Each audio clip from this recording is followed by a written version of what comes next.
welcome to 我们奇葩 Talk。Let's welcome 今天的男神 Man God。Are you OK 的雷军先生？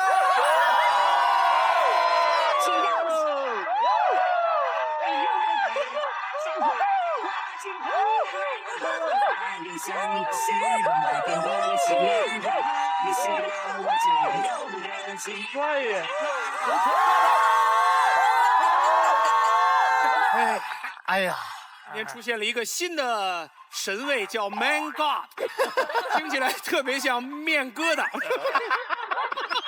这个说实话，这破了一个记录，从来没有哪个节目是冠名商的老总作为节目的主嘉宾来的。对，我其实特别不喜欢现在有一种说法，就是节目组管这个冠名商啊，或者是赞助商叫金主爸爸。对，我觉得这是一种很庸俗的，应该叫爷爷。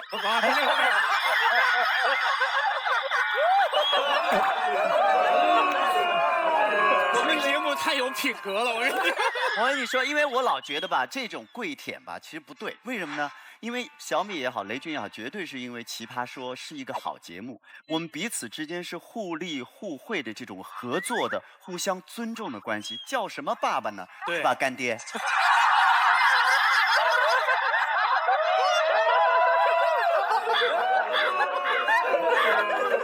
我们一定要警方何老师给我们挖坑。今天他来我们化妆间，我们大家一起合影，然后那个雷军就跟我们说不要给我们挖坑，我说不会挖坑的，整个就是个大坑。今天也没什么坑，就是一段父子相认的戏嘛。就是、没有，这里面我还占了点便宜，因为这是我干爹，然后是马东的爷爷。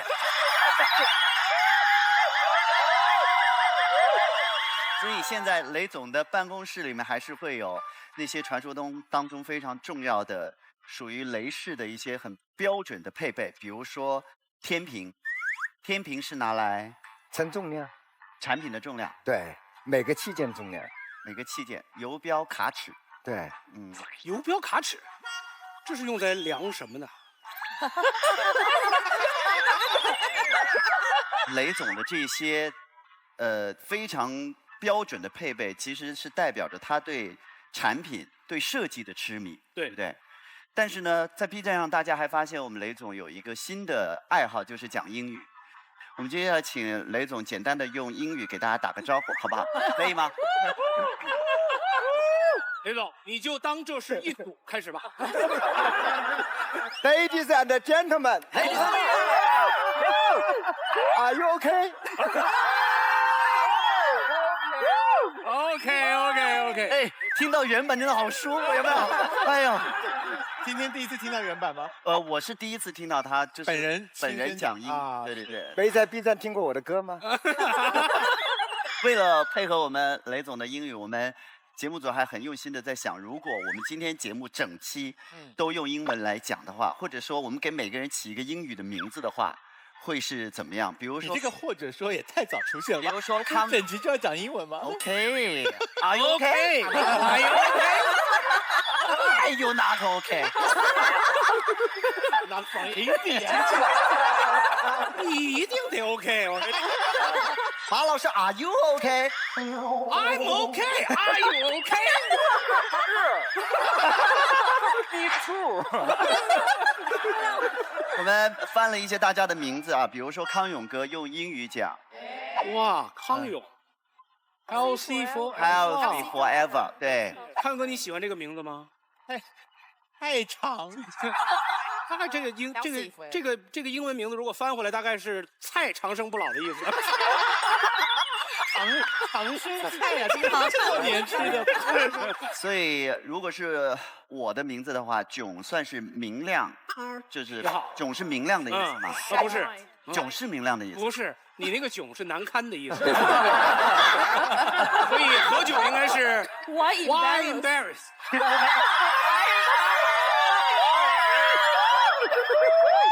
我本来准备给自己起名，叫 How Bling Bling， 何其的明亮 ，How Bling Bling， 他的名字其实很响亮 ，Thunder Army， 雷军。这个对很可爱。如果是潇潇的话，只能音译。怎么说？叫 small。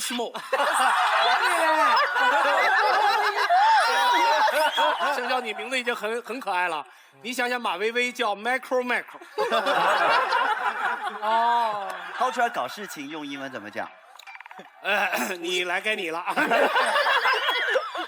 就是掏出来搞事情，我借您这用一下啊，对。您这用这儿用一下。Take it out and do something. Take it out and why embarrass? Why embarrass? 因为你 take it out, do something 才会 embarrass. Why embarrass? 什么？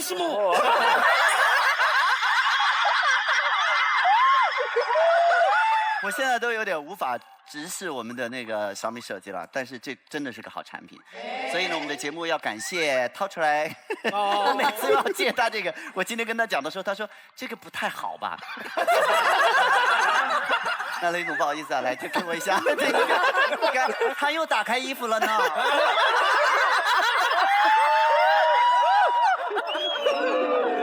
好，我们的节目有，谢谢啊，这个本来就是你出的啊，来谢谢，我们谢谢掏出来搞事情的黑科技小米手机来独家冠名我们的奇葩说，谢谢。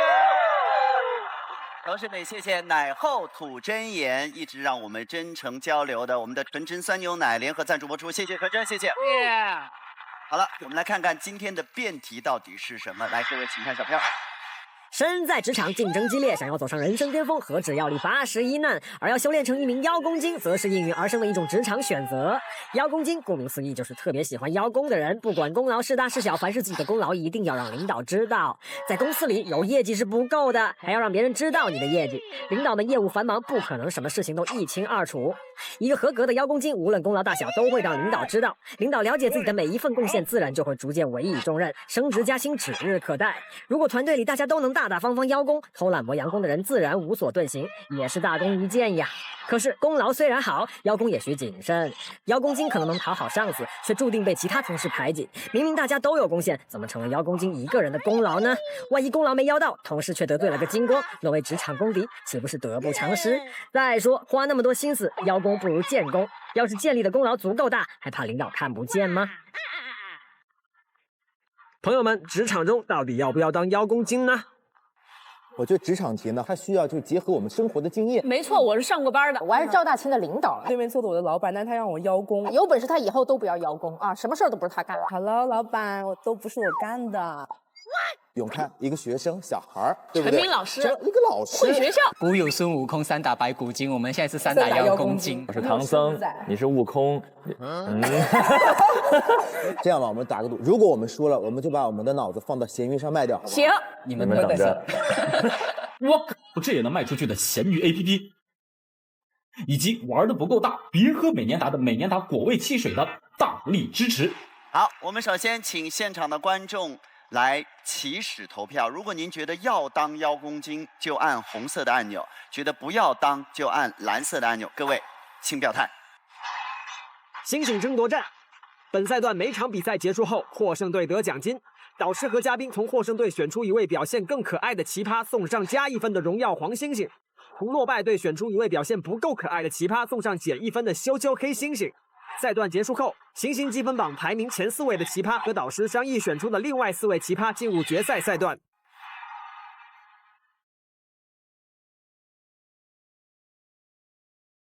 3、2、1，好。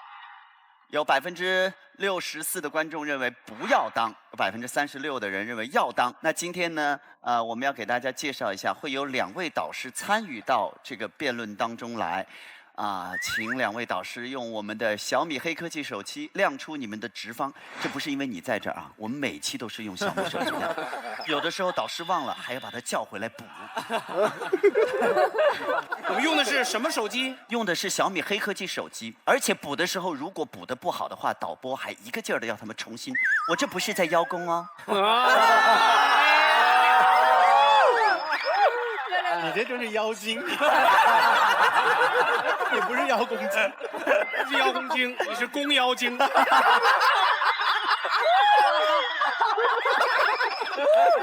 好，我们正方是马东老师，好，亮出直方了。我们反方是康永哥，哇，不要当邀功精。好的，今天我们稍微改变了一下我们的导师的参与方式，大家有注意到呢？我们现场2个导师下去做了辩论的位置不见了，我们参与辩论的导师从这期开始在台上结辩，但是2位不参与冲锋辩论的导师将会坐到各位阵营当中去，在全程跟大家一起讨论，而且全程都随时可以参与我们的辩论。那我们就请，罗老师跟张老师，你们2个的职方是怎样的呢？你要怎样？你怎样，我就不怎样。雷总是什么态度啊？你希望我们俩参加哪个？对，我们先问，你看看这2个邀功精。我们先问问雷总好了，你会发现这个员工的某一些言行举止其实是在邀功吗？当然。一个公司大了以后，总是有一些这样的人。我自己觉得的话呢，互联网公司推崇的是这种扁平的管理，要求呢领导呢深入一线。其实你干得好和坏，群众的眼睛是雪亮的。所以我觉得没必要频繁去邀功。有了。那别的企业呢？别的企业。我觉得也不需要。雷总的意思就是意思了，就是意思啦。那这集就好了，谢谢大家。记者录到这儿。为了保证播出的时长，接下来我们大家轮流拿小米手机来摆 pose， 撑够整齐，真的整齐。好，第一次作为正方，我们宣布认输。好，那所以陈琳你要去哪方？因为这次要做下去哦，要跟大家一起。其实我们俩底下讨论了一下，我们俩充分的认为，这个世界上小米这样的公司还是稀缺资源，不是每一个老板都叫雷军，在那儿不需要当邀功精，但是在别的公司还是要的。陈琳是正方，观点都是正方，所以你们俩都做反方。石头剪刀布。谁输了谁坐这边去啊？来吧，对，是多不招人待见。没有，这说明你们这边有难度，有难度啊！来，我们看看石头剪刀布。哇！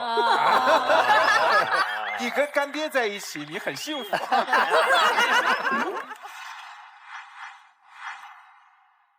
好。那么首先呢，我们来开始我们今天的第一轮的辩论。那么先从正方的一辩开始，我们来看一下正方一辩是傅首尔，来，首尔加油！要当。怎么会有这么多人选不要当邀功精呢？今天来的都是老板嘛，大家都不上班嘛。我们在职场干嘛？干活，干给谁看？老板。老板最擅长什么？闭目养神。不要停！那如果你不邀功，你就只能等。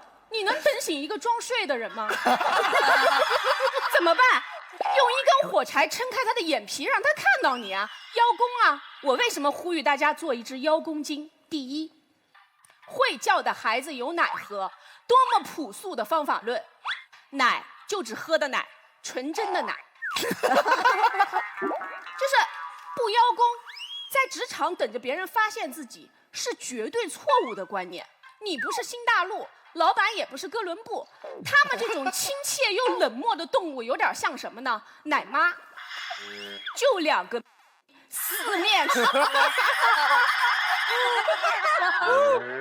是不是？就四面楚歌，放眼一看全嗷嗷待哺的嘴。你说你想喝你哭呀，你不哭谁知道你饿呀？是吧？没有奶喝你还是得哭，早哭晚哭都是哭，干嘛不早一点？所以我觉得邀功是表达自己的求奶欲，是有上进心的表现，根本就没有错。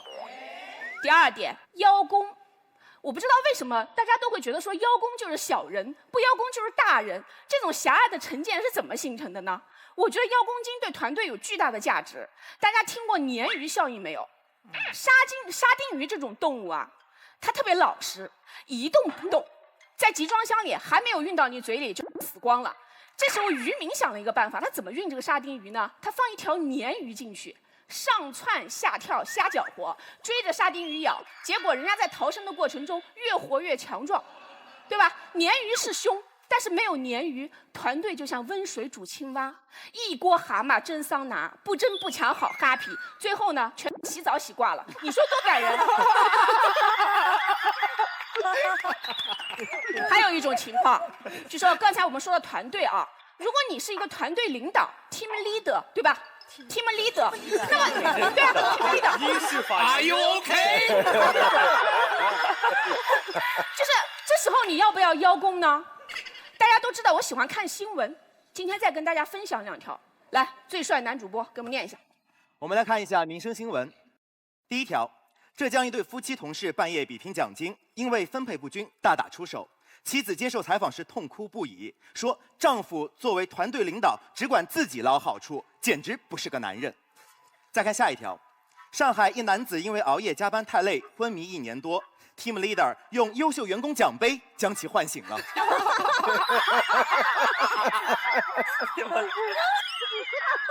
哎，看到没有？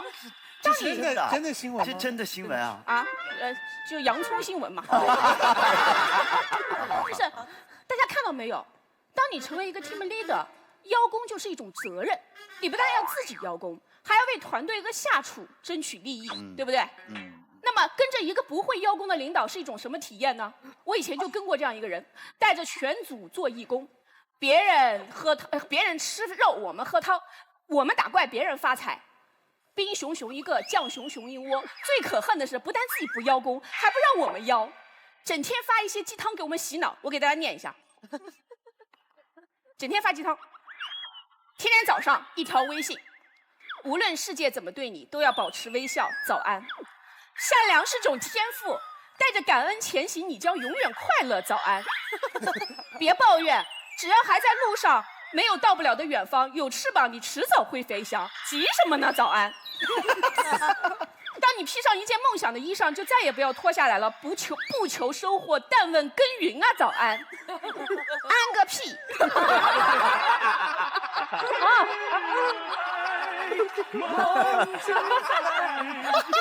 哎，我就想问，上个班你给我们定这么高的情操标准干什么呢？搞得像带发修行，身体和灵魂总有一个在庙里。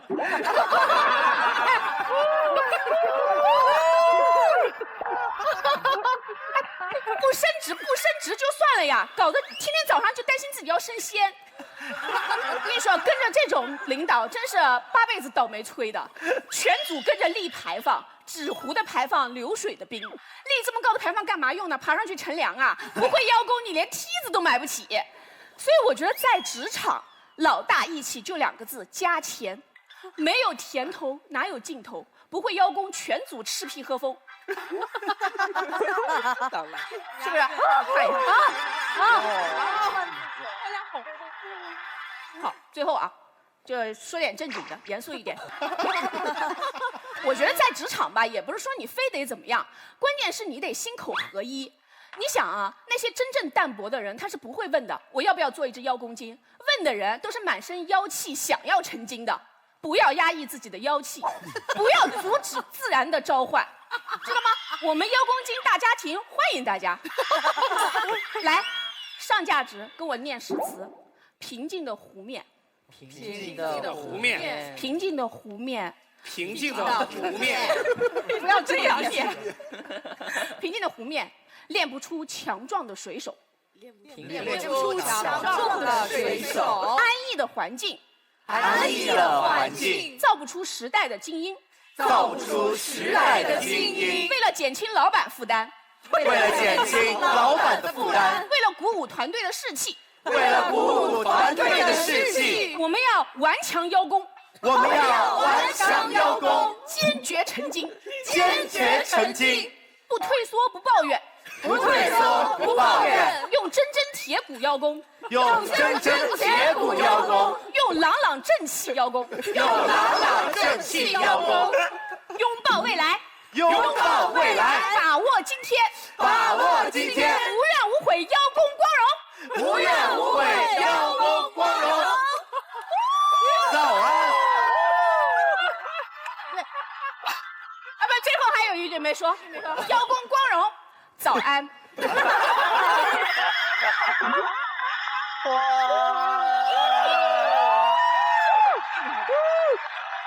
刚才一瞬间我恍惚了，我说这是个什么组织？忘记校训就是起，忘记校训就是起，也不能忘记校训就是把，也不能忘记校训就是把。我想问一下雷总，如果你有一天走进办公室，发现小米的员工在傅首尔这样的leader 的领导下在喊，对，在喊着这些东西，你会如何应对？真的啊，打开门就看到大家在喊这个。我觉得我们公司改传销了。说的真对，干爹。你不能叫干爹，你不可以占马老师的便宜。只要干爹高兴，你干嘛都行。好，我问一下雷总，他刚才说的有让你觉得有道理的地方吗？肯定有，还是有的，对不对？对，因为各个公司的环境不一样啊。我觉得呢，还是需要把整个团队做得好的地方能够讲得出来。所以他刚才说的那个代表整个小的集体去邀功，是你觉得？我觉得他说的邀功是对的，但是不要做邀功精。天天邀功，这很好，这已经拉拢过来一半。对，好，接下来我相信待会儿正方会来给大家诠释什么叫精啊。但是我们先来听听看反方的一辩会是谁哦，现在已经拉到一半对一半了哈，你看到没有？好，现在来反方的一辩是我们大晴儿，来加油，大晴，加油！其实我觉得刚才雷总那句话说的特别好，我们可以邀功，但是我们千万不能做邀功精。因为说实话，你想一下，古往今来到底有什么精是讨人喜欢的？白骨精、狐狸精，很多很多。我们真的说不出来一个让人喜欢的精。我想了好久，我觉得我能说出来一个不那么让人讨厌的精，只有风油精。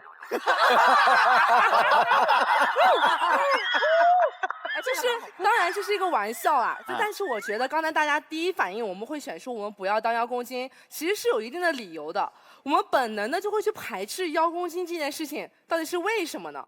从我个人来讲，我这个人最害怕的一件事情，就是有一天我会变成我自己最讨厌的那种人，而刚刚好邀功精就是我最讨厌的那种人。首先第一个理由，我觉得邀功精往往都是说谎精。曾经在我大二的时候，我也不知道为什么，突然有一家卖红枣和蜂蜜的农产品商家联系到我，说希望我成为他们的形象代言人，因为他们觉得我长得乡土而又淳朴，这个就是特别真实的事例。他们要把我的照片印在他们大枣的包装上面，还要答应给我3万块钱。我当时作为一个大二学生，我觉得这简直是一笔巨款，我觉得了不起。我身边的所有的朋友都劝我一定要接这个活。可是在我了解过后，我发现他们说了谎，他们把大枣的原产地从湖南的小枣变成了东北的大枣。其实很多人会说这种宣传其实没什么了不起的，但是在我看来，我只要想到我的照片要印在东北大枣这几个虚假宣传上面，我觉得浑身难受。我真的特别讨厌说谎。而邀功精做的是什么？邀功精其实天天都在说谎，小功劳变成了大功劳，别人的功劳变成了我自己的功劳，我团队的 KPI 变成了我自己独占的业绩。可是我真的很讨厌说谎，我觉得你们可能也是一样。第二点，我很加油，爷爷拍手了。第二点，我很讨厌邀功精的理由呢，是因为我真的很不想像邀功精一样，我的每一份我本来值得的成就感要从别人那里获得。从小到大，我数了一数，我总共参与过15个不一样的工种，从时薪8块钱到几千块钱的工作，我全部都干过。在我不断挑工作、不断找工作的过程中，我突然发现，在我们这个时代，找一份工作其实真的不难，但是我们还是在挑工作。我很挑拣，我相信在座的你们也是一样。我们挑的到底是什么？我们挑的是一份成就感，一份认可，一个可以让我待得踏踏实实的地方，我可以好好干我的活，让你公司的老板会知道我值得这份价值。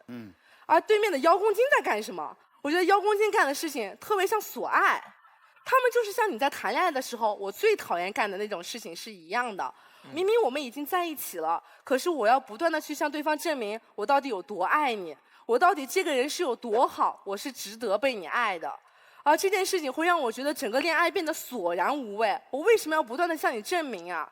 难道不是我们刚刚在一起的那个时候，我就已经是那个值得被你爱的人了吗？其实我们工作上面最开心的时候，就是每个月月底发工资的时候。为什么我们会说发工资而不是要工资呢？其实我们仔细想一想，想象一个场景就够了。我们每个月的工资是老板打到我们的卡上的。可是如果有一天我们需要排着长队在老板的办公室门口，拿着准备好的 PPT， 告诉他说我这个月到底干了多少的工作，值得我这个月多少份的工资。我们在等着老板赏赐我们这一份工钱。这种要来的时候，是不是感觉没有那么爽快，没有那么值得呢？是的，你经过千辛万苦要来的东西很珍贵，可是那一刻，我觉得我不是那么珍贵了，我觉得我好像不是那么值得了。说得好。我可以证明我自己，但是我证明自己的时候，应该是我在面试的那一个刹那。我们是一个公平挑选的过程。我告诉你我有多值得，而我的老板应该要答应我，在我好好工作的时候，他要看到我做得好，给我应有的报酬，这是老板的义务。有道理，有道理。我真的无论在工作或者生活中，不想当一个邀功精，因为我不想说谎，我也不想把我本来就值得的这份成就感交到别人手上去做一个乞讨，等着别人来给我赏赐。我希望我的老板是一个好老板，他能够看到我的好，看到我的值得，哪怕是有点理想主义，但是我相信我不是一个人这么想的，你们应该也是一样。说得好。好的老板应该看得到员工的努力。我想问一下雷总，你曾经有过老板吗？我曾经有过老板。你的老板是看得到你的努力的好老板吗？当然，当然是。我觉得绝大部分老板都应该能看到员工的长处，不然他的公司就经营不下去了。是吧？他就已经破产了。不过你还是离开你那个好老板。没有，我之前创办金山软件就是跟我们裘总一起干。一起的。对，我觉得追随一个好的老板，对我们工作来说是很重要的。所以刚才这两个女生，如果面试的话，你会选哪个去你公司上班呢？我要好好想一想。这个回答很聪明，因为后面还有4个没讲。好，我们来看看我们正方的2辩师刘凯瑞，来，刘凯瑞。我不得不说啊，刚刚对方一直在把邀功精的精这个字用一个充满了负面色彩的妖精的精来取代。其实我们想一想，精这个字还有一种什么意思呢？就是我精于邀功嘛。说明我在邀功的过程中，我知方法、懂分寸，这也是邀功精的一个体现。也许有一天《奇葩说》的节目大火，不是也许，现在《奇葩说》这个节目大火，我站着一跺脚说：“大家知道吗？这个节目这么牛，是因为我长得好看，是我刘凯瑞一个人的功劳。那我不是邀功精，我是发神经，对不对？”但是，如果大家都说节目非常好看，我发一条微博说今天的节目非常精彩，我也在里面哦，大家可以看看我，这也是在邀功，我只是在强调我自己，让你们看到我错了吗？好，好。接下来我想说一说，我们来看一看刚才我们的大秦作为一个职场新人说到我们不要做邀功精，那到底哪些人说我们要做邀功精呢？目光往这边来。首先，来自于我们米果传媒的 CEO 胡建彪老师，来自于我们密雅网的创始人刘楠老师，来自于我们米味传媒的创始人马东老师。看一看，还有我，还有逻辑思维的创始人。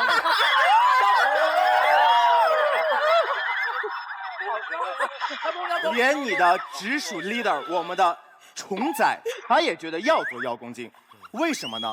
让我们一起走入老板的内心世界。我之前聊了一下，发现走不进去。但是没有关系，我的人生当中有这么一段做老板的经历。告诉你们啊，我这个人啊，特别的有，怎么说呢？有一种运气。有一天呢，就是有一个非常有钱的大老板，就是一个土豪，他看中了我说，哎，我觉得你啊长得特别的老实，可以委以重任。我接下来要进军文化市场，你可不可以做我的这个执行人员？意思就是让我他投钱，我来做老板，做一个文化公司嘛。我说可以啊，反正就有钱人的钱，对吧？我就是尝试一下，也没什么不好的嘛。于是他就说，我给你一个那个指标啊，我们公司非常有钱，你做这个文化公司呢，必须在短时间里面扩大经营啊，至少给我招50个以上的人。我心想那就招呗，反正花你的钱。我好，所有来面试的，在10天之内我都把他收到了我的公司里面。前台小姐我就招了3个，啊。第2天，老板就说了，非常好，你的能力非常强，给你提高一下难度。这个公司现在开始自负盈亏。什么意思？就是要我来赚钱养活这50多个人。哎呀，你知道吗？每天开晨会的时候，我往那一站，叨跟大家讲完今天的会议主题的时候，我内心有多么的惶恐，我多么的希望下面的同事们能够站起来说：“老板，我想邀功，因为我做了什么样的事情。”你知道吗？邀功的前提是你要有功才可以邀。而对于任何一个企业和对于任何一个 team 来说，功是你生存的根本。当你在邀功的时候，才能让你的领导的内心深处有那么一丢丢的安全感。作为一个领导，你邀功到底是正确的，是错误的？你能邀多少，我该赏你多少，我自有分寸。但是请不要压抑你自己的成绩，你大胆的告诉我嘛，让我觉得我们这个公司是欣欣向荣的嘛，我们一起发展不好吗？好，我们再来看一看，邀功到底是什么意思？其实我觉得邀功啊，我可以换一句话来说，邀功的时候，其实无非就是在喊一句话，就是求求你可不可以看看我，我也很努力，我也做了这些事情嘛。邀功它不是偷，它不是抢，它更不是说谎。我们千万不要觉得邀功精是说谎精。这个世界上呢，我们很多人会觉得说邀功精是我讨厌的，我不喜欢它。可是为什么大家都在讨厌邀功精的时候，仍然有人要去做邀功精呢？有一句话叫做“可怜之人必有可恨之处”，这句话其实我们可以反过来想，叫做可恨之人，他也一定有可怜之处。我在上大学的时候啊，毕业于上海戏剧学院。啊，你们知道，我们这个是，我认真的，本科。我的形象气质其实不算差，就是还不错啊。但是在我的同班同学当中呢，我其实属于中下游的。所以当他们呢都在大1、大2、大3开始不断的接广告、拍广告，成为了广告明星的时候，我一直在投简历，却从来没有试中过任何一条广告。直到我大3下学期的时候，突然间上天眷顾我，给了我一个机会，我试中了肯德基至臻7虾堡的广告，我饰演7只虾中的其中1只。这是真的，我非常的高兴。去试衣服的时候，我发现我那身衣服是从头到尾就是一个虾的模型，脸就露出了小小的1/3，因为我怕我们摔倒。导演说，我们这条广告非常的有创意，要求你们7位演员在这个表演的过程当中体现出我们虾肉 Q 弹爽滑的质感。怎么演嘛？无非就是蹦蹦跳跳，就是这样子，就是有这种感觉嘛。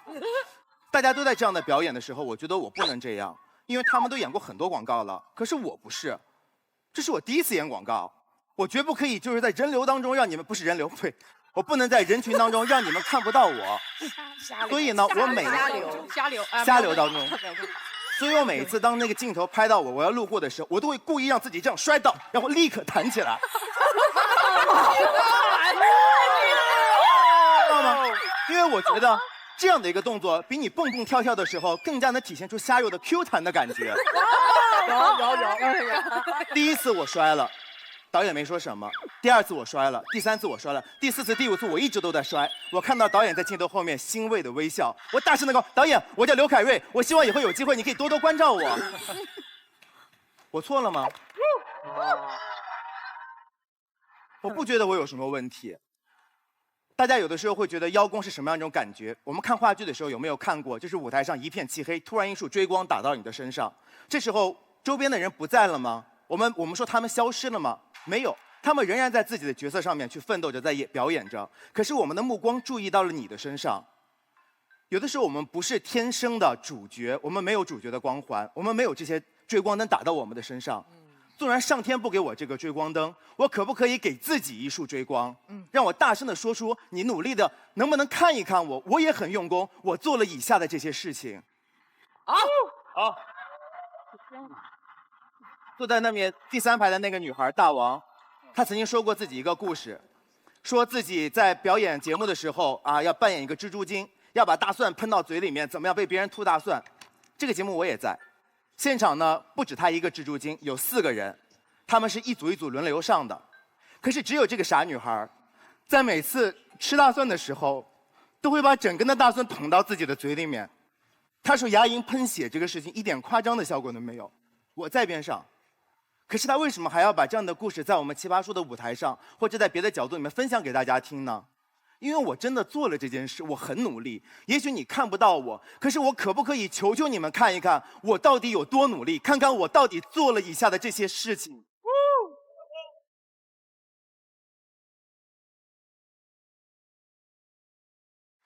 我不是天生的主角，可是我不想一辈子渺小，我只是希望用邀功这样的方法为自己打上一束追光灯，希望在你们的眼中可以看到我。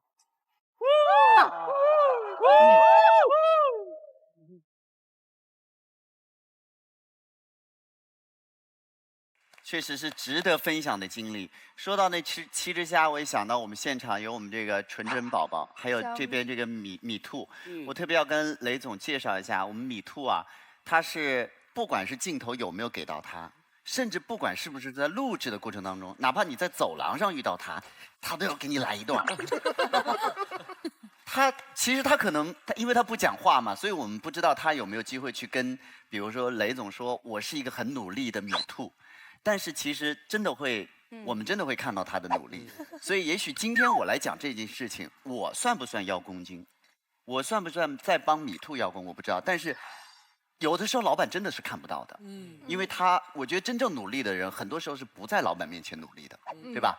所以呢，我这点要请您记住，这个米兔真的很努力。哇，你真的很让牛奶娃娃失望。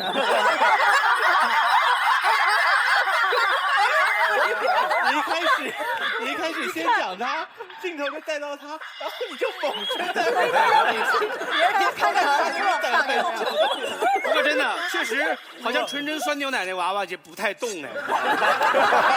他是脏的，你要动不了，我动不了。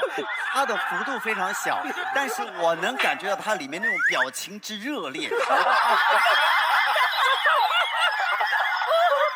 高老师啊，我觉得作为一个酸牛奶，我只能体会到它现在很酸。好，来，我们下面到我们反方二边来，永开。到永开。其实傅首尔，然后还有刘凯瑞说的东西呢，有2个反驳。第一个反驳就是他们说的无非就是告诉我们，人要求合理的报酬，要求合理的报酬必然等于邀功金吗？今天如果有一个人加班，他跟老板说他要加班费，你们会说这个人是邀功金吗？不会。如果今天有一群工会，他们维护工人的权益，要求合理的薪资，你们会说工会助这一群邀功金吗？也不会。所以合理的报酬跟邀功金是有距离的。其次，第2个反驳就是什么？他们充其量只是告诉我们，人要适时的邀功，可是要不要成为邀功金呢？就像我们每个人在生活中，我们总会拍马屁。可是要不要成为一个马屁精？区别在于哪里？区别在于程度。所以邀功跟邀功金的区别是什么？如果你把自己的功跟老板要，那叫做邀功。什么叫做邀功金？就是把群体的功讲成自己的功，把大伙一起完成的 mission 讲成自己独立完成的 job。Understand？ 所以 OK。所以为什么不要当邀功金？很简单。因为你当邀功金，就代表着你会否定别人的劳动成果。什么意思？你想想，在一个大企业里面，很多时候一个人的优秀是没有办法独立完成一个工作的，很多时候需要团体的力量以及团体的合作以及配合才可以完成一个工作。如果当把团体的工作，大家一起完成的工作，你说成是你自己一个人的功劳的话，这代表着什么？代表着你否认其他人的成果。而且一个人之所以会成为邀功金，就代表着他心里其实是什么样的人？是不肯吃亏的人，是贪小便宜的人。所以他不只会邀功，而且他还会甩锅。有一句成语叫邀功诿过嘛。所以一个人他会在自己表现好的时候说：“哎呀，这一切都是我的观点好嘛。”当他表现烂的时候，他会说什么？这一切都是陈明给我的。当他的服装烂的时候，会说什么？这都是赵大秦建议我穿的。这就是邀功金最大的可怕以及让人家讨厌的地方。而且大家这时候也许会想，当一个邀功金最多就是惹同事讨厌而已嘛，老板喜欢我就可以呀。可请注意，你惹同事讨厌，其实你得罪的是职场上最不能得罪的一群人。要知道，人无百日好，人无千日好，花无百日红。你职场上有得意的时候，你也自然会有失意的时候。当你今天锦上添花，你得意的时候，意气风发的时候，你锦上添花，你花种插在自己的身上。那么请问一下，当你在雪中的时候，谁来给你送炭？所以之所以不要当邀功金，主要是因为什么？是因为我害怕。我害怕我会有表现不好的时候，我希望大家可以宽容我的不好，我希望大家可以陪我一起承担我表现不好的风险，所以这是一个聪明的选择。同样的，这时候大家也许会想，当我今天把我的这一份功劳说其他别人也有份的时候，请问一下你会吃亏吗？坦白说不会，一点都不会。我说我今天的观点，其实子忠老师有帮到我忙，请问一下大家会觉得我这个观点因此有逊色几分吗？也不会。大家还是觉得你是有风采的，大家还是觉得你表现是好的，所以这时候我们说什么？奇葩说从第2季走到现在，坦白说陈永开有没有进步？我个人不太敢下定论。有，可是我不太敢下定论。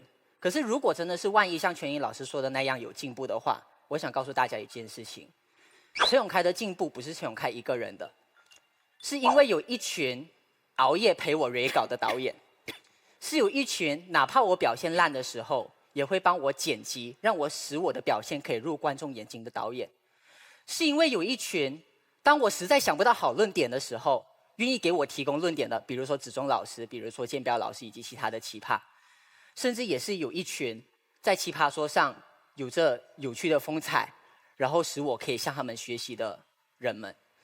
所以陈永开是不是一个成功的人？我不知道。可是陈永开如果成功的话，不是一个人的成功。奇葩说是不是一个成功的节目？我觉得是。可是奇葩说的成功是因为谁吗？我认为不是。因为雷总。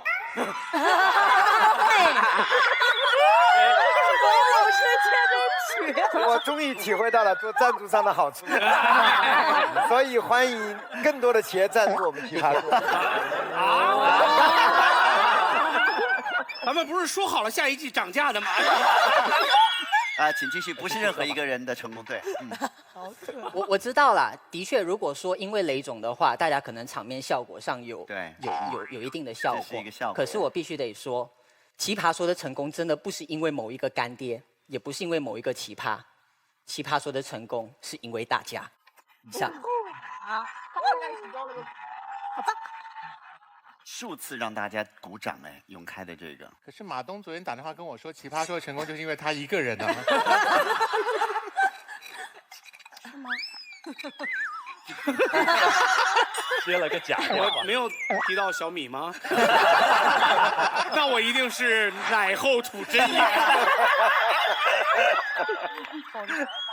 好，现在到我们正方三辩来，我们欢迎秋晨。加油加油加油！李小龙。没有，服装老师问我的定位是啥，我跟他说东亚病夫，然后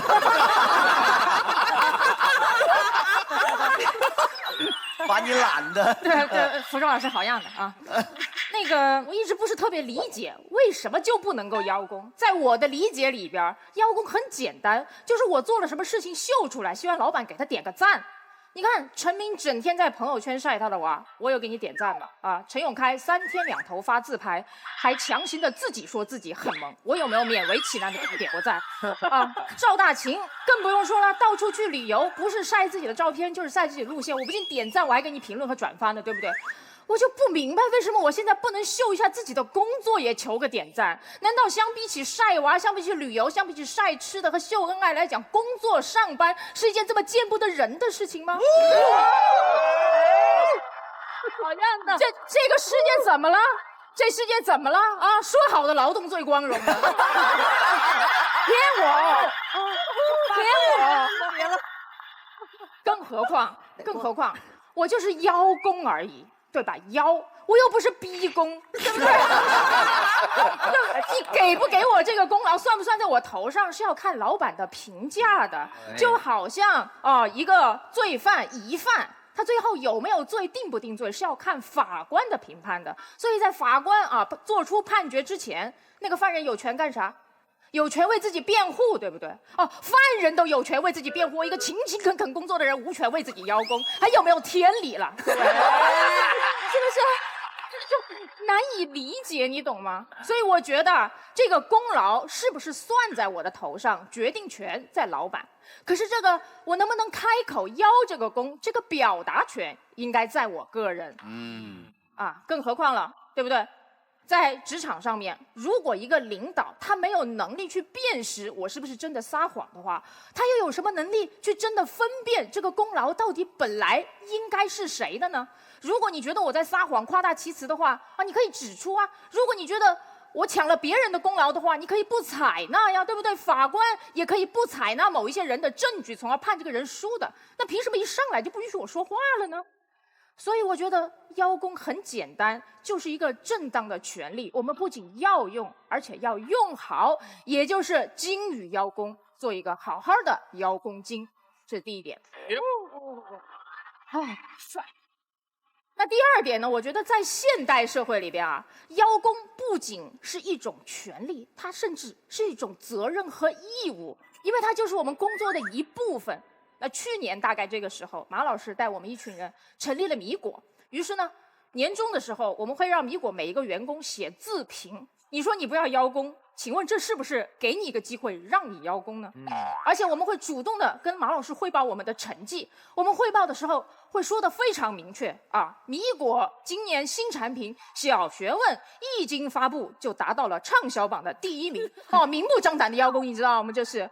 而且不仅要这样，我们还要提供准确的数字和图表来证明我们是真的做出了这个成绩。为什么呢？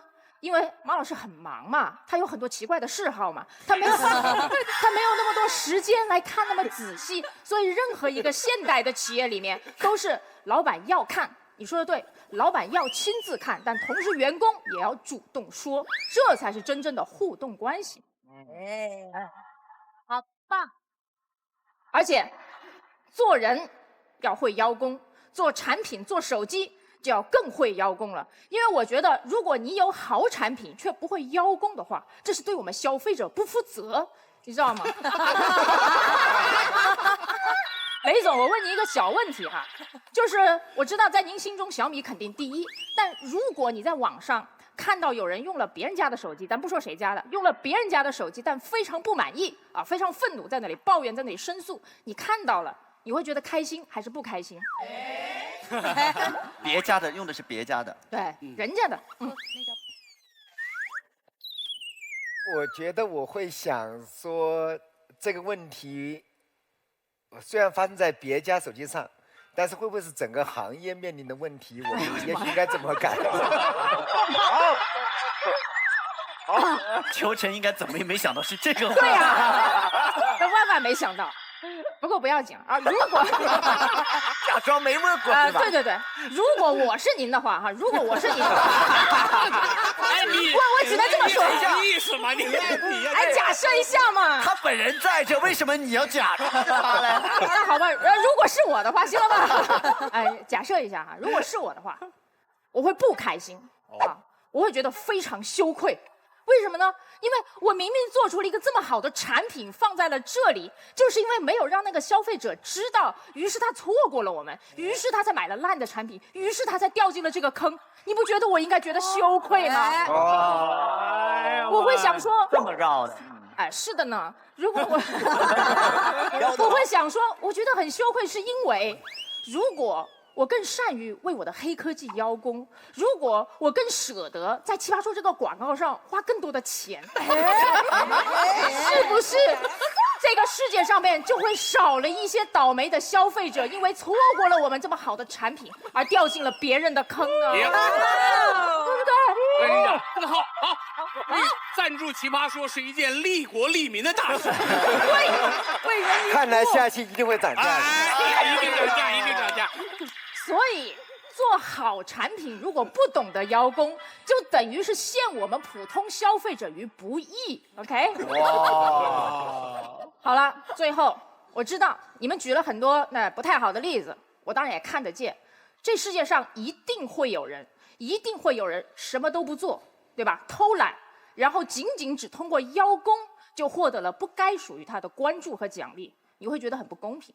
是，我也觉得很不公平。可是这是邀功的问题吗？这是邀功的问题呢，还是这个人什么都不做的问题？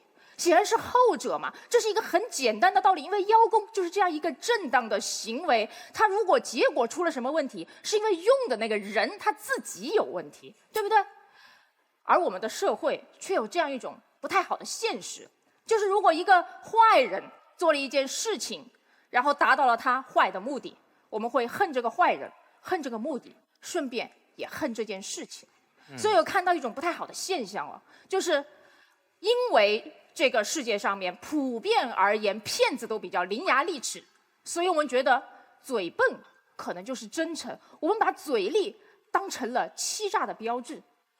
我们会看到，因为碧池这种生物普遍来说都比较漂亮和可爱，所以我们把邋遢当做了善良，把精致当做了贱人的标志。对不对？对不对？而在邀功这件事情上面，逻辑是一样的，对吧？就是因为那些偷懒的人、不做事情的人，他会比你更积极的去邀功，因为如果他不邀功，就真的什么都没有了。他必须用邀功来掩盖他一事无成的这个现实。所以我们恨这种人，也顺便就恨了邀功这件事情。可是，可是这公平吗？这不仅不公平，它会造成更大的不公平。因为如果我们因此就把邀功这件事情污名化的话，那么那些好人，那些做了事情的人，不能够光明正大的邀功，于是就只剩下了那些有不良用心的坏人敢去做邀功这件事情，于是也只有坏人才能享受邀功给他带来的福利。这难道不是世界上最大的不公平吗？我不想让这样的逻辑延续下去。如果我们延续这种逻辑，这个世界会变得非常可怕，那就是坏人会永远活得比好人更加的自由和幸福。你想，只有坏人可以相貌佳、口才好，我们好人呢，就只能够嘴笨和邋遢。只有坏人能够论功行赏、开开心心，而我们好人呢，就只能默默的付出、沉默的贡献。凭什么？凭什么？对不对？好厉害！有一句挺常见的话，叫做“不要把这个世界让给你鄙视的人”。那如果你不想把这份功劳让给他不配的人，你就更应该积极的去邀功。如果你是真的讨厌那些不劳而获的人的话，各位，请你现在就去邀功，邀完他们的功，让他们无功可邀。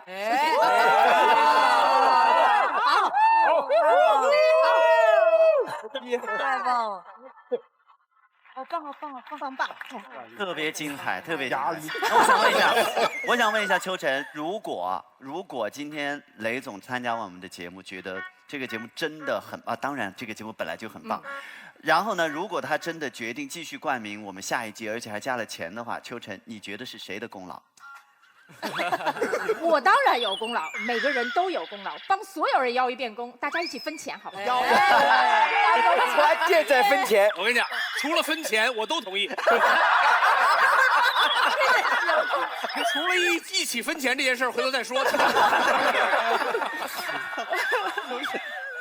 秋晨刚刚讲的义愤填膺到，我都瞥见马东在苦笑，就是你是不是觉得太不可思议了？对，因为你知道，就这么一个题目，就若干个观点，他分3步把它说完。我盯着我要说的东西，我在那儿咬牙。我觉得更可怕的是，我中间特别担心，因为康永哥今天就是特别投入听大家，我特别担心，因为今天没有让他坐到那个位置，我特别担心他忘了你要结辩这件事。我要结辩吗？你是我们的辩手。你结辩，你忘了你刚刚亮出小米手机，你是反方。我是为了亮小米手机才我刚刚听秋晨讲话的时候，我就想说，傅首尔讲话的时候，我已经觉得那是妖言惑众。到秋晨讲，我才发现他那个才是包藏祸心到极点呢。那我问一下雷总，不要用道德评判首先，这是齐溪吗？对，好，来，钱明老师继续。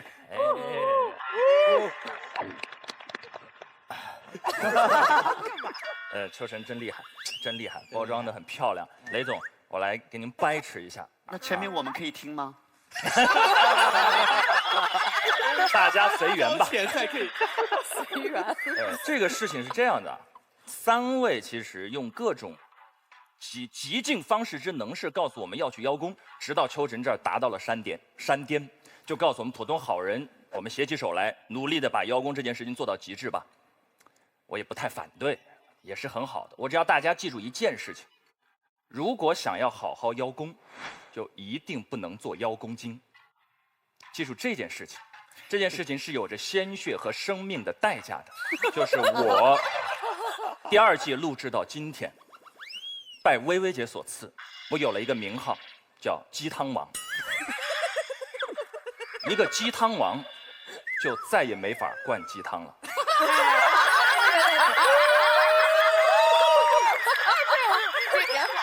鸡汤王，再只要说鸡汤，就是个笑话。鸡汤王说什么，别人都说你在撒鸡汤。你们有点懂我的意思了吗？有点懂。这就是标签的力量。在传播心理学上，它叫做标签化的逆向推动效应。我具体解释一下：当你头上顶着鸡汤精不是。你看到了吗？看到了吗？说啥都是鸡汤。当你头上顶着邀功精这3个字之后，有2个现象一定会发生在你的人生当中。第一，你不管干嘛，人家都说他在邀功。具体情况参见我的个人鲜血和生命的代价。这是第一，你想吗？你正常情况下跟老板汇报个工作，你的同事马上说他又在邀功，这个邀功精他还能干嘛呀？这是第一。第二，当你真的成为了一个邀功精，然后想要邀功的时候，你所有的邀功都变成了笑话。你明白我的意思？多惨呐！对方辩友，你们3位都在号召大家邀功，邀功可以，千万别顶上这个 logo， 此生难翻身。惨事儿，这大家一定要记住。大家又说了，说这精到底有什么区别？精就是精于做某事，上档次的做某事。用刘凯瑞的话说，就是有好的技术来完成邀功的效果。说其实啊，精这个字的核心在于修炼。白蛇精、蜘蛛精怎么成的精？修炼出来的。邀功精的核心也在于修炼。邀功精这个称号的意思是，这个人的修炼的聚焦点在于邀功这件事情上。我们想一想，大家都在职场上做工作，一走上职场，我们把自己所有的精力和聚焦点放在邀功这件事情上，对，还是建功这件事情上，对？我最欣赏刘凯瑞的地方，绝不是他刚才举手说导演，我叫刘凯瑞，请你给我，不是，是他跟其他人都不一样，在地上打挺的那个时刻，那是你最闪光的时刻。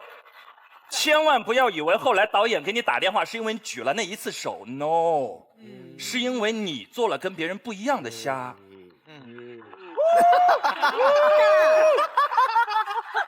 我们前面很感人，为什么？也好好笑。不一样的虾。我们前面分享了很多，其实大多是个批判视角。我们在告诉大家说，你不要怎么做，不要怎么做。我给大家分享一点我个人真实的人生的我的信条，我的座右铭。这真实的我的座右铭是8个字，叫做人如水，做事如山。这就是座右铭，很简单的座右铭。对了，正如我所料，我刚才讲的第一点又得以了论证，没错吧？作为一个鸡汤王，这一说什么？做人如汤，心如精。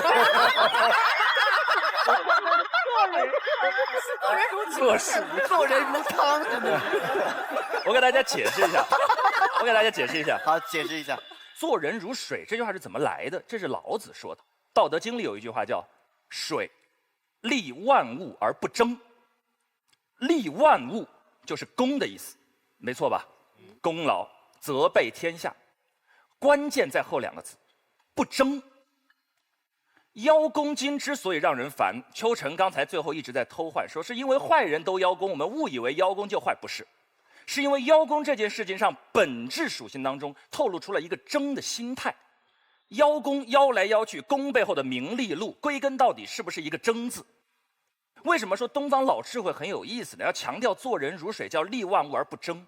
因为你身边有一个人，凡事争，你下意识的就知道他不知道哪一天就会伤害到我。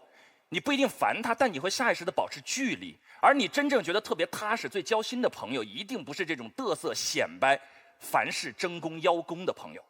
这是一个人际交往的铁律啊，这叫做人如水。那什么叫做事如山呢？做一个工作，如果是事业型的工作、专业型的工作，不用多说话，把功劳放在那儿，山搁在那儿，山从不说话，没有人能忽视它的存在。这件事情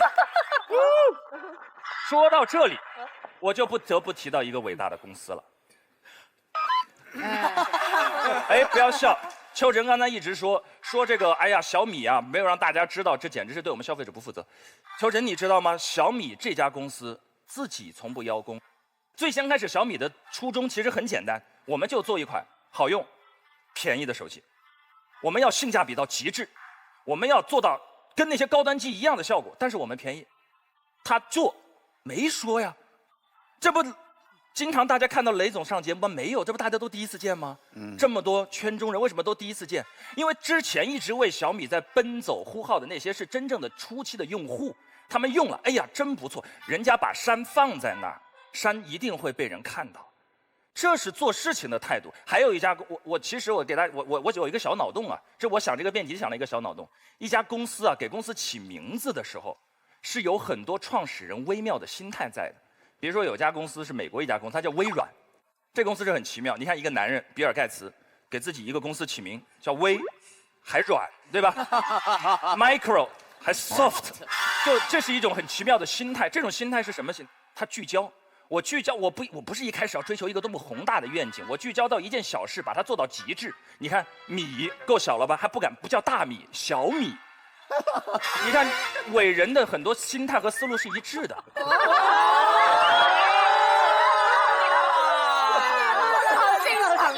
真的，我俩哎，真诚吗？太轻了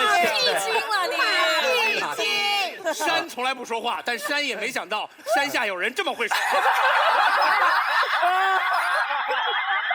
我这个不是会说话，因为我也是武汉大学的嘛，雷师兄一直是我们武大的骄傲。我们出去这会儿，康永哥你再问要哪个员工，那个雷总应该有答案。我们肯定要武大校友。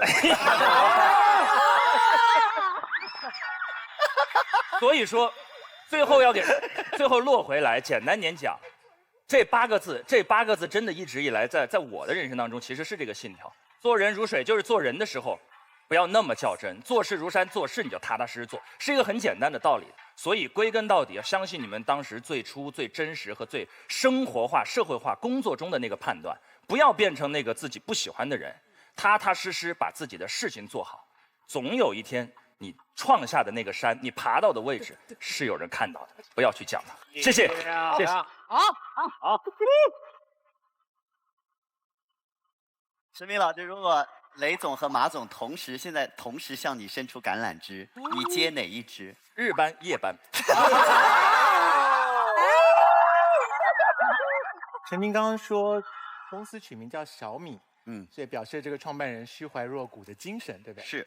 我听说有一家公司跟米有关系，它叫做米味，就是想要变成米还没变成米。那这个创办人是不是就更加的虚怀若谷？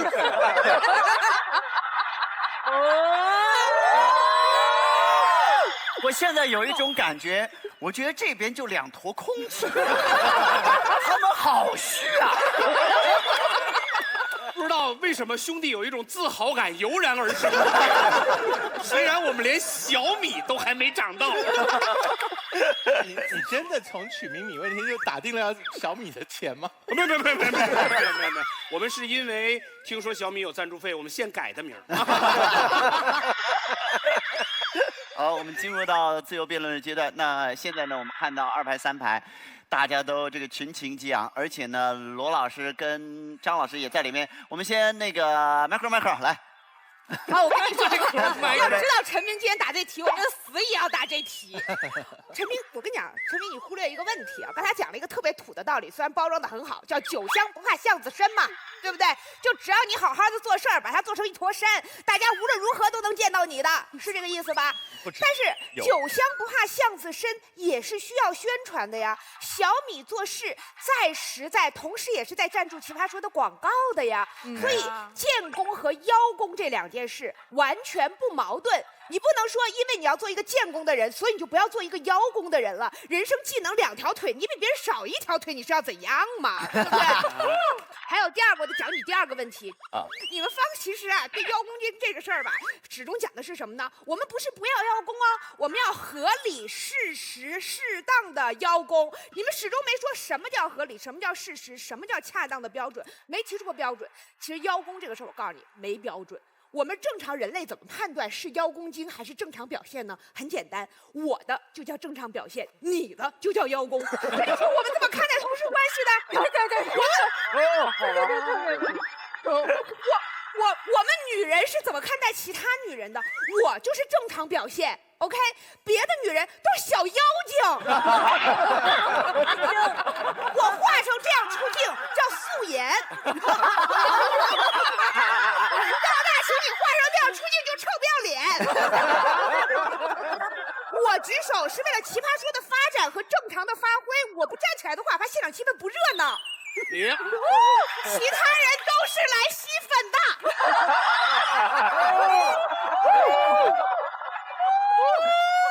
我们来看看对方谁想吸粉。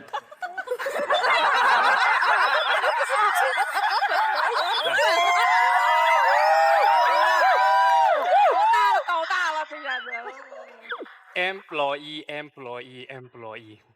我们今天就从 boss 的角度来讲讲这个辩题。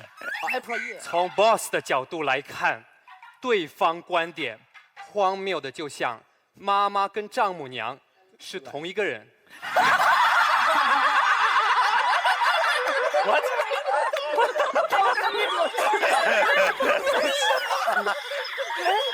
什么意思？你明明是凤姐，偏说自己是志玲姐，你以为老板看不出来啊？自卖自夸，不得好死。Why？ 因为你越夸大自己的成绩，老板就越觉得现实当中的你怎么这么烂。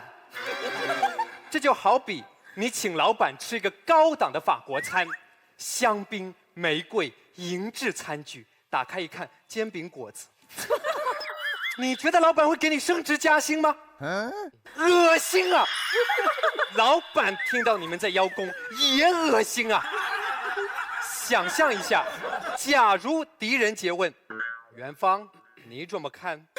元芳开始邀功，迪迪啊，头盖骨上面每一粒灰尘啊，都是我一个人捡干净的哦。迪迪不吐他一手的煎饼果子才怪。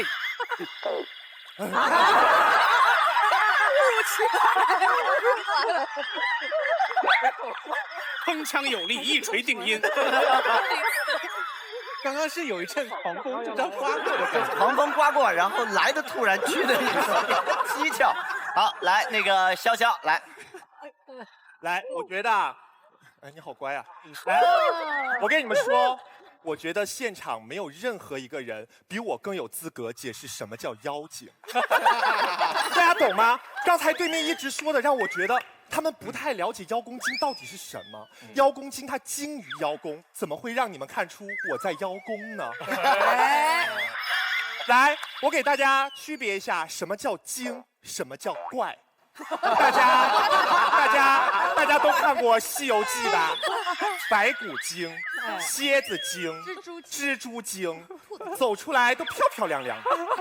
你看得出来他是妖精吗？你们试想一下，哎，如果白骨精他一副白骨走出来，假装摔倒，唐僧会去扶他吗？不会的呀。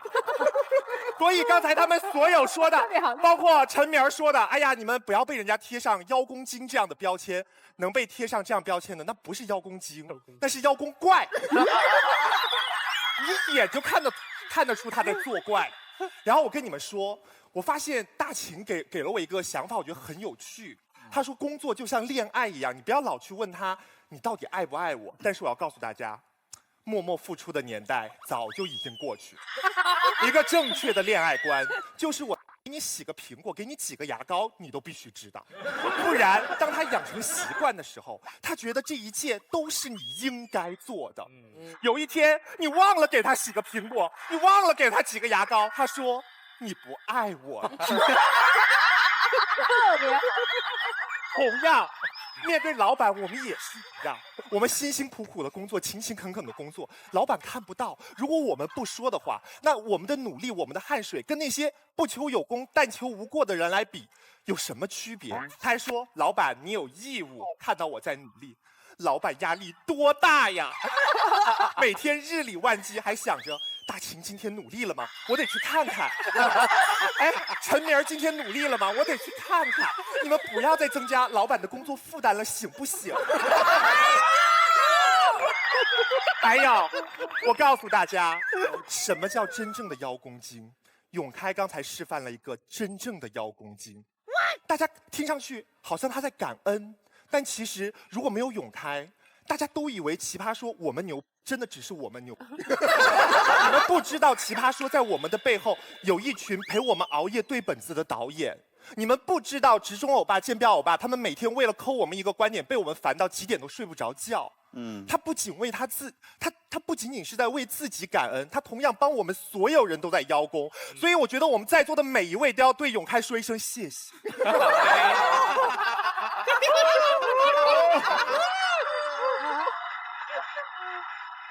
这边没有要吸粉的啦。全林老师有要七夕的吗？就我们老师加油！我倒是想说，但是我怕就是让对面赢了怎么办？大王，你今天有个细节，你自己可能都没发现。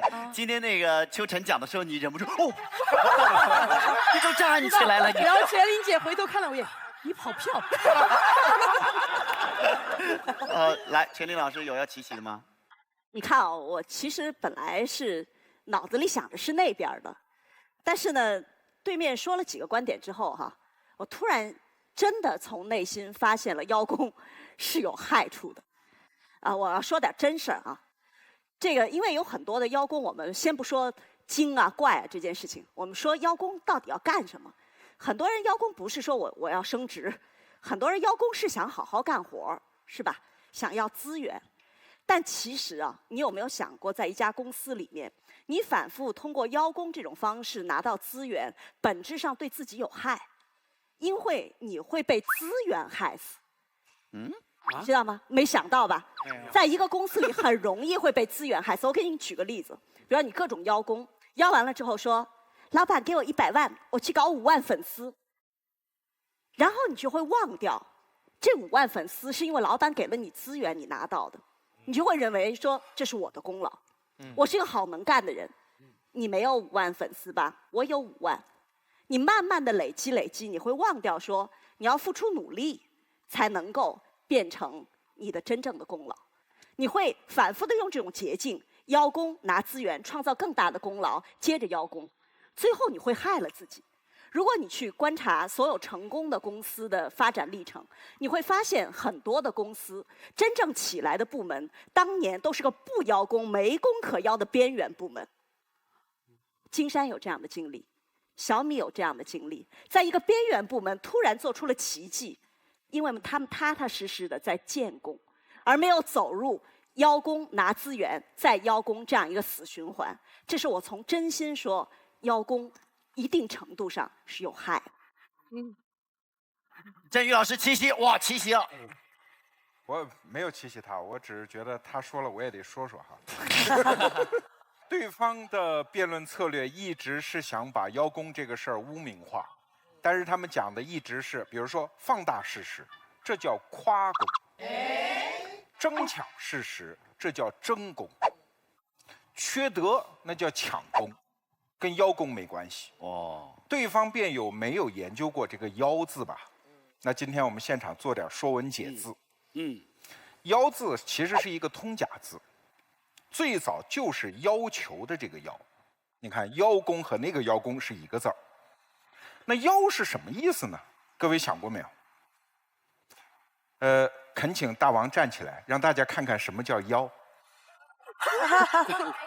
你有腰？这个腰还是？你有腰，因为我没有腰，所以我站起来，大家也看不到。我也没有。请注意，腰最开始的含义就是胸以下、腿以上、中部这个部位叫腰。所以你看，要求的要为什么？可以了，可以了，可以了，可以了。你刚才这一段是妖精的妖。所以为什么重要的要也是这个字儿？所以腰的本质含义是半中腰的意思，后来衍生为邀请的邀、邀功的邀。战争上还有一个词儿叫邀击，什么意思啊？中途去打。所以什么是邀功？准确的定义是在合适的地方，让合适的人在合适的时机看到你，这叫邀功。哇！所以陈明为我方提供了一个论据，就是把事儿做得像山一样，让所有人在合适的时候看到，这就叫邀功。对方刚才讲的全部作废，因为你们讲的都是夸功、争功、抢功。我方观点是邀功。好，现在开始结辩了。结辩这一次我们从康永哥开始，然后是马老师结辩，最后康永哥还有1分钟。我先替我们这个奇葩说的2个女生邀个功哈，就是范甜甜跟佩佩所主演的这部电影叫做《痴痴的爱在我的身上》，5月27号要上演。除了范甜甜跟佩佩之外呢，还有小 S 跟林志玲都有主演。请问这部电影的导演是？1月27号《痴痴的爱》，那大家可以看到他们2个在跟奇葩说不一样的样子，也可以看到完全跟在康熙来了的小 S 不一样的，令人想象不到的小 S 啊！所以请大家到时候5月27号开始可以注意这部电影。5月27，痴痴的爱。好，接下来呢，就是我想要聊一下今天这个事情。如果照罗振宇老师刚刚所说的，邀功是一个这么正大光明、恰当的事情，在恰当的时间，让恰当的人做恰当的事情，而且被看见，那么理论上，如果有个面试官在面试你的时候出了一个题目说，你想不想要变成一个邀功精？这个被面试的人应该立刻举手说，我要变成邀功精。可是史上从未发生过这件事情。当面试官问说，你是一个喜欢邀功的人吗？那个想要得到这个工作的人一定说，我是一个很老实的人，我不会故意邀功。所以正方在讲什么事情？正方在讲一件能做但是不能说的事情。什么事情是能做而不能说的事情？能做而不能说的事情，一定不是正派的事情。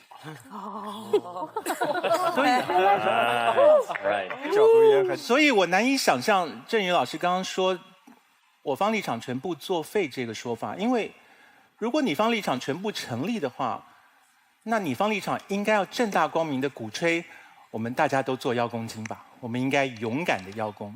所以这件事情第一个不成立。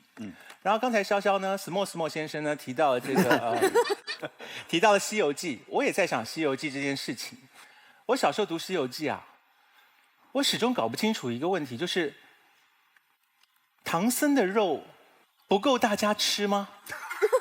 就是因为《西游记》是不是说吃了唐僧肉就能长生不老？对，《西游记》没有说你要吃完整个唐僧肉才能长生不老吗？对，所以大家是可以分吃的吧？是吧？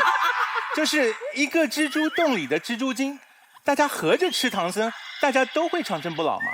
所以理论上就是从街头到巷尾的所有妖精，大家一起讲好说，我们大家一块儿把唐僧给吃了吧，我们全部都能够长生不老。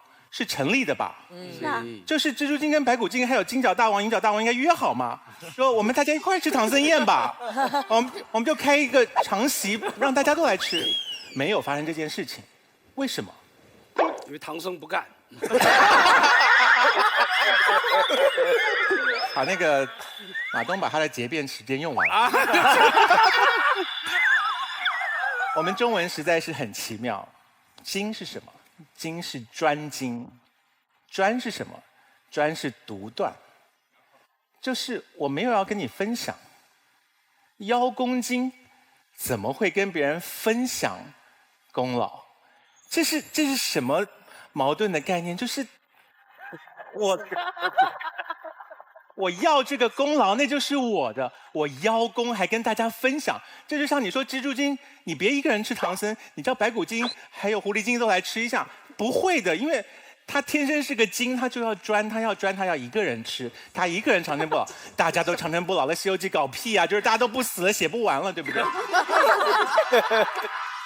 所以对方辩友所讲的这个邀功精是这么好的一件事情，我刚才听到头昏脑胀，我就在想说，对方辩友听起来是希望整家公司充满了邀功精，这就是一家好公司了。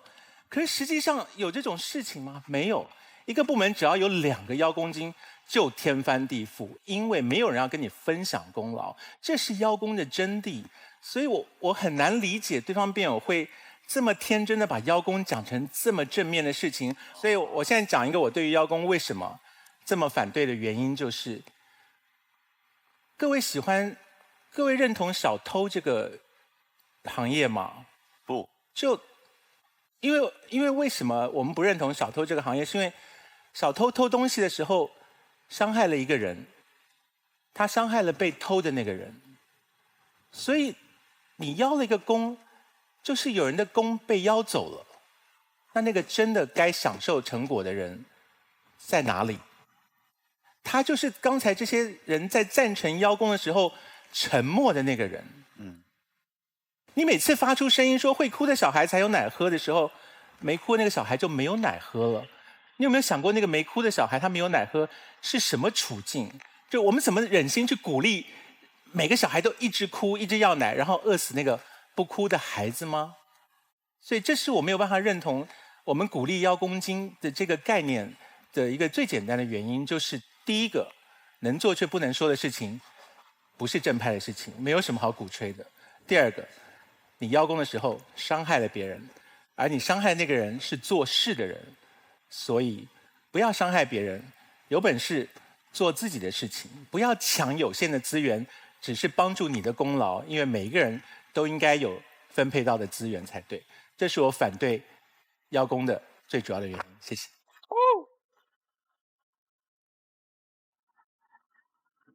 好，马老师结辩。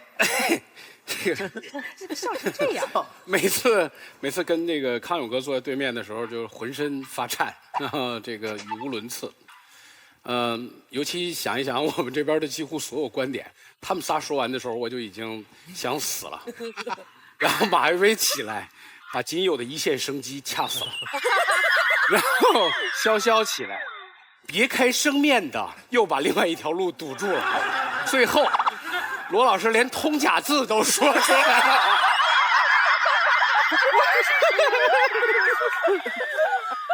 那我们就只剩下总结了。我们看一下这个题目哈，叫“邀功精”，不知道以前这个词在网络上有没有？但是我们导演组提出来说，大家都很嗨，就嗨在这个词上。为什么？因为这个词啊，就这3个字颠来倒去，听起来都不像好人。邀功精、妖精功、公妖精，就没有。所以我们其实是对这个词天然的在中文里面就没什么好印象。他那个形象和陈明说的标签就贴在一起了。但是我们今天讨论的问题有一个重大的分野在哪儿呢？就是我们的生活人格和我们的工作人格。我们生活人格里面，在我们平常生活当中，没有人喜欢这种精或者那种精。我问我公司一个同事，我说你跟男朋友处的怎么样？他说这个人就是爱。我说怎么爱？他说我们家10天刷碗，我刷9天，他刷1天。刷完了以后，他跟我一晚上说，你看我刷碗刷得多干净，你看我怎么样。所以我们生活当中不喜欢这样的人，你的同学里面，你成长的环境里面，永远都有这样的人，不因为他在职场。所以我们是从生活人格上不喜欢这样的人，我也不喜欢。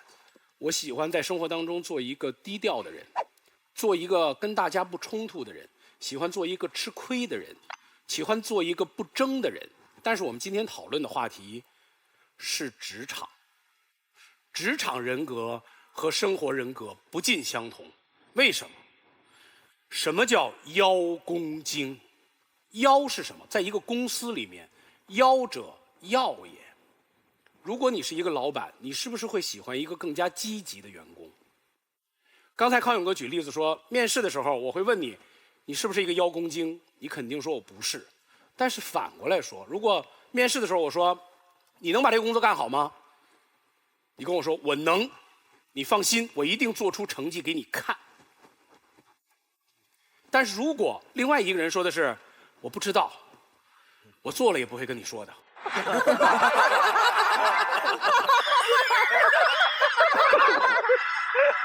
你要哪个？对不对？在一个公司里面，康永哥说，你抢了别人的工作，别人没有奶吃，别人是那个饿死的孩子。但是，这不是一个饥荒年代的生活呀，这是工作的场所。如果他被饿死了，他就是应该被淘汰的那后面的%多少。一个公司的前进就是靠这样的新陈代谢完成的。也许这个人更适合别家公司的另外一个工作，那就让他去。所以从这个角度上来说，邀是积极进取。在职场当中，难道还有比这更重要的品质吗？功是什么？功是结果啊。小米一定也是一个结果导向的公司。所有的公司是不是以业绩和结果为标准？如果在职场里面，在一个公司里面说，我们这儿无所谓，我们这儿只要平静就好，大家各自修炼。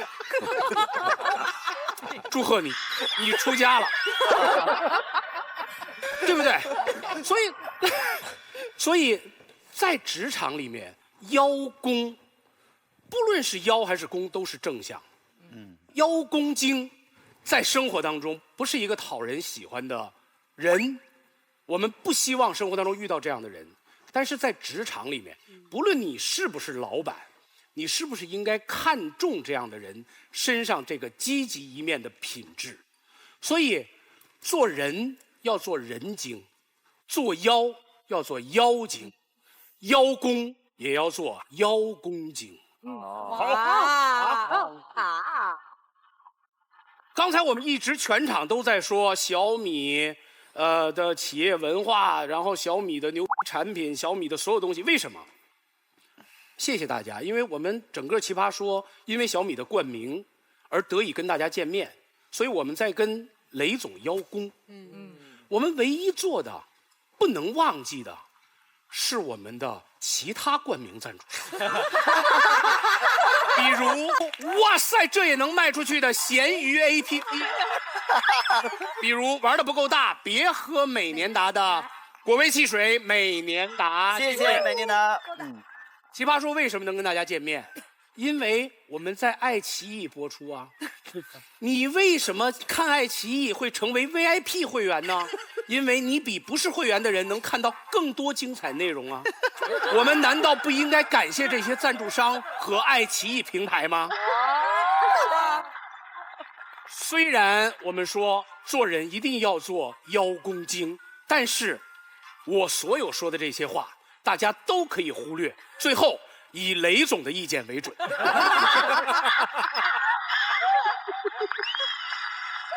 雷总发言之前，我们还有康永哥的1分钟的辩解时间，来结辩。马东的结辩太荒谬了，就是泥沙中夹着黄金，这个感谢赞助商是要怎么反驳？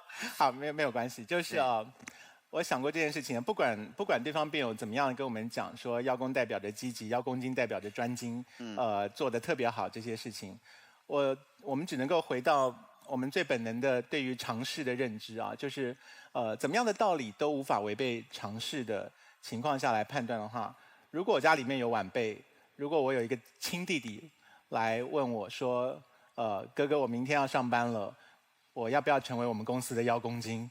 我会非常诧异的说，不要吧，就为什么要立下这样的志向？我觉得是匪夷所思的事情啊，所以我本能就会回答说，你有好多志向可以立，你不要变成邀功精啊。然后我也不会跟任何一家的小朋友拍拍他的可爱的脸颊说，啊，小朋友你好可爱哦，你长大以后一定要变成一个人精哦。就是我怎么会讲出这种话来呢？就是我不知道马东是怎么跟别的小朋友讲话了。我在路上遇到小孩说，长大一定要变人精啊。没有，我就是别人问起我，你对康永哥的印象，人精。所以回到我很简短的最后讲，就是如果有一天有幸我有一个学生进了小米公司，然后雷总有一天碰到我，然后他讲了说我们公司有个员工叫做某某某，我说哦那是我的学生，然后雷总说哦他呀，他是你学生哦，他是我们公司的邀功精哎，我听了会非常的惭愧，这就是我的回答。哇，好，虽然要100次的感谢小米，但更重要的是感谢观众，谢谢你们。接下来是你们行使权利的时间，然后我们再请雷总来做总结发言。各位觉得要当按红键，不要当按蓝键，请选择。3、2、1。好，我们先不公布结果，来问一下雷总，听完今天一整场这么精彩的辩论，我想问问，下一季合同什么时候签？我们下来慢慢谈。好的，那您的想法有改变吗？要不要当邀功精这件事情？我听正方的每一个人讲，都觉得他们讲的特别有道理，但是越听越觉得有道理，越听越觉得好像不对劲。他们太能说了啊！凡是太能说的道理都不能信。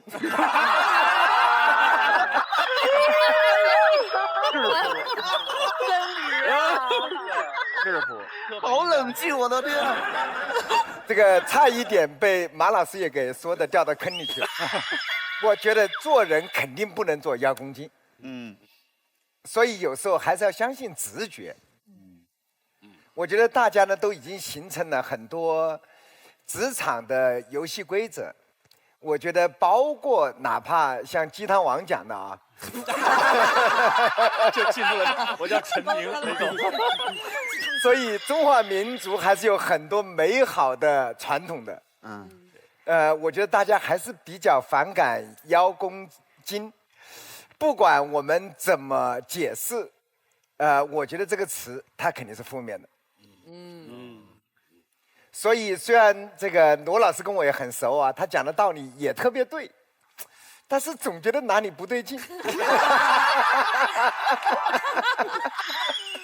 所以您没有改变您的想法？没有。讲完了。讲完了。那雷总，请把刚才这番话用英文再说一遍。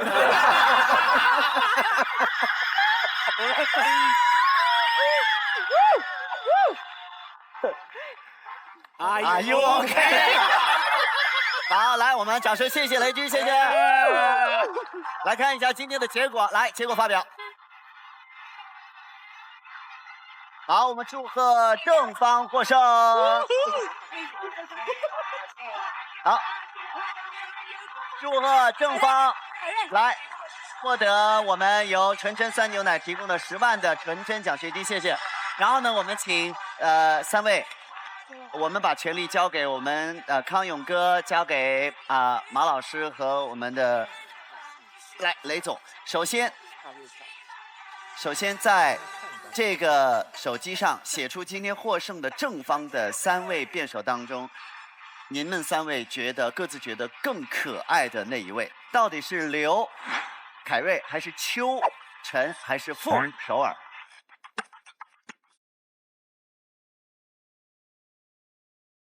好，3位，3、2、1，用小米我们的黑科技手机亮出来。好，来祝贺邱晨，祝贺邱晨。好，那么我们恭喜秋晨可以获得我们的1颗这个星星，来由雷总给秋晨颁发。谢谢雷总，谢谢雷总。你讲的真棒。谢谢谢谢。我看下来棒。接下来呢，我们请3位导师继续用我们的手机，在我们的今天反方的3位辩手当中选出，3位相比之下没有那么可爱的一位，到底是大秦，还是我们的永开，还是汤汤？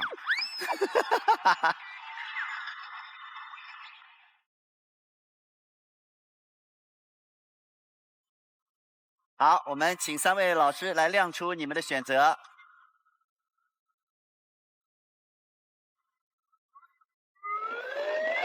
这活没法干了，你扫吧。哎呀，我不扫，你扫。哎呀，我不，你扫，要扫你扫。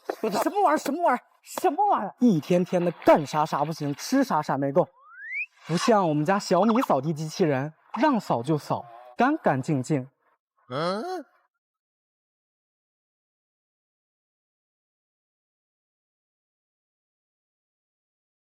哇哦！小米手机开启智能家居时代。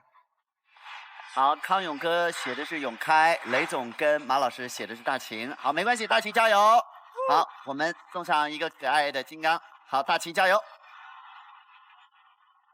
好的，那以上就是我们今天的辩题，我们也希望大家可以多多思考一下啊。其实除了邀功这件事情，还有一个也值得思考的，就是工作当中出了问题，这个状况我该不该去解释，其实也是值得思考的。也许下一次有机会我们可以去聊这件事情。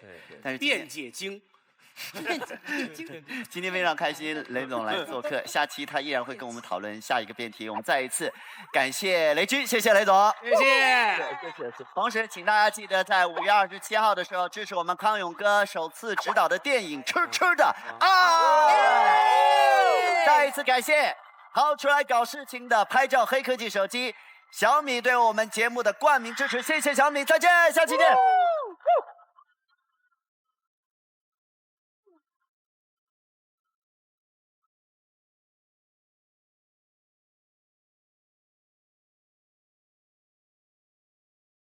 我觉得奇葩说所倡导的东西跟小米倡导的东西一样，这种思辨精神、独立思考、向世界提问，这是我愿意上奇葩说的主要原因。其实他不是一个娱乐人物，他毕竟是一个企业家，他有他的那种耿直的幽默。我确实没有表现得很好，因为我不是一个特别擅长在舞台上一直讲话，而且去论证一个观点的人，我可能更擅长的是聊天。原本大秦的辩论的方式通常是讲自己的经历而已。